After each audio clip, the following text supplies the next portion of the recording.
Hello and welcome back to AP Psychology here on Educator.com. This segment we're going to be taking a look at stress and coping. The objectives here is going to be looking at the theories of stress and the effects of stress on both our psychological and physical well-being. So in this segment, let's talk about stress, baby. Let's talk about anxiety. Let's talk about all the good things and the bad things that can be. Let's talk about stress. Yes, I really just did that. So when we look at stress, we first take a look at the bigger picture of health psychology. Yes, I'm still smiling about my singing. So we're using behavioral principles to prevent illness and promote health. Behavioral medicine, if you ever see a clinic of behavioral medicine, it's looking to apply psychology to manage medical problems such as asthma and diabetes. And so you can actually combine psych with medical practitioners and create a really, really cool way of changing people's behavior, changing people's attitudes, and making them healthier and happier. And then there's the term lifestyle diseases, and that's going to be diseases related to health-damaging personal habits. And we all have something that we do. We all have vices. We all have bad habits. But we can make choices to have good habits in our lives and become healthier. That'll help us deal with stress. Behavior risk factors are behaviors that increase the chances of disease, injury, or premature death. And that's going to include things like smoking, drugs,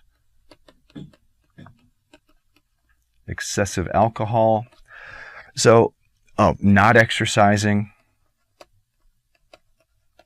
eating American food with lots of fat, sugar, and whatever it might happen to be. We have a lot of foods that have unnecessary levels of both of these in there. That's one of the reasons why we are one of the heaviest nations in the world. I think second now, literally just this past week, it came out that the United States is now second after Mexico in terms of being the heaviest nation in the world. Then there is what is known as the disease-prone personality. And yes, there is such a thing. And this is a personality type that's associated with poor health. The person often is chronically depressed, anxious, hostile, and frequently ill. So that is a possibility. So behavioral risk factors, stuff we do, choices we make that impact our health in a negative way. Stress, hormones, and the brain. You know that stress activates the sympathetic nervous system.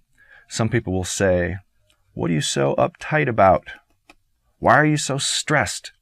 That's because adrenaline and noradrenaline has been released. Adrenaline is also known as epinephrine. That is the British version of the name. And then noradrenaline is norepinephrine. So they're identical for future reference. And that's quick to act. So these are going to be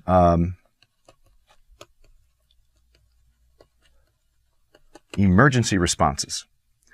Now, cortisol is another hormone in the body. It's not quite as quick to act, but it does arouse the body. And one of the things that cortisol is connected with is belly fat. So chronic stress means chronic cortisol production. So belly fat is something that you're going to see in individuals with chronic stress. In the brain, you've got the amygdala recognizing a threat. So you've got that fight-flight response. And so that gets a message to the hypothalamus. And then the hypothalamus sends the message to the adrenal glands on top of the kidneys to release cortisol. And it's great for survival situations. But the reality is how much do we really encounter those?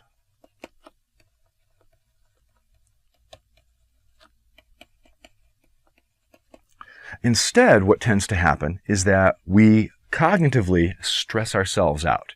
Stress is mainly a matter of attitude and approach toward the things that happen in our lives. So attitude is going to be very important. But in the long term, with cortisol especially, elevated levels can suppress the immune system, increase blood pressure, increase blood sugar, decrease libido, produce acne, contribute to obesity, especially belly fat, as I mentioned, and more. And so stress is also associated with anxiety issues, both short-term and long-term. There are ways to cope with stress. There are predictors in terms of how we think of the things that happen in our lives. Those predictors will show whether we are stressful or not stressful.